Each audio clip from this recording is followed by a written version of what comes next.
And again, if we're going to reject Mark because he was written at the latest, let's say 40 years later, then we've got tell the History Channel to stop interviewing even Vietnam vets, because they're writing Vietnam War was over and we got out of there in 1975.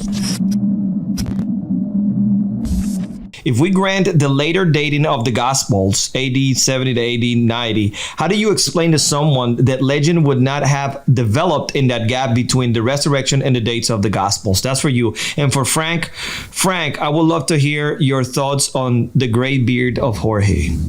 Well, that's going to take too much time, so we'll just go to Mike's question. Well, number one, you've Paul, that goes back earlier than the Gospels. Again, we go to that creed in 1 Corinthians chapter 15. He's writing that in around 55, 56. He's saying he delivered it to them in 51. He received it before then. So now we're back to the apostles proclaiming we can actually get back no later than 20 years after, if we put the crucifixion back in the year 30, and scholars are split whether it's 30 or 33, but let's just put it as far removed as possible from this.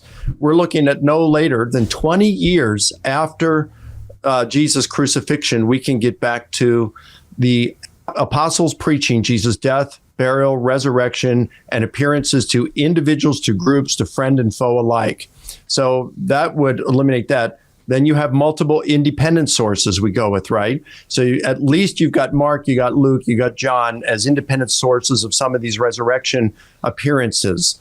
All four account for the empty tomb.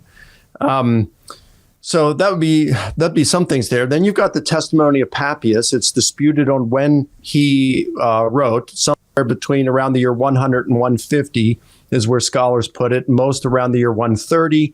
I think it's earlier than that, but even if we go with 130, Papias said he received his information about the authorship of Mark. He got it from an associate of one of Jesus's apostles while that apostle was still preaching. So that says that Papias, whenever he wrote, he got the information about Mark's gospel from an associate of one of Jesus' apostles in the first century while that apostle was still preaching, probably the last quarter of the first century.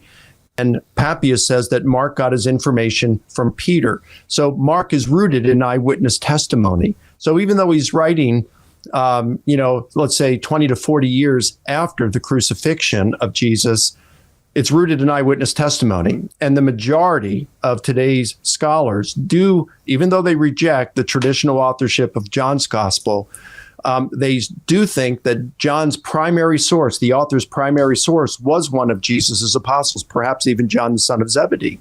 So John would be rooted largely in eyewitness testimony. This is just minimal stuff. So you got multiple independent sources rooted in eyewitness testimony. You've got Paul, and through that we can go back to within 20 years, and it's based on what the alleged eyewitnesses themselves were saying. So that's something.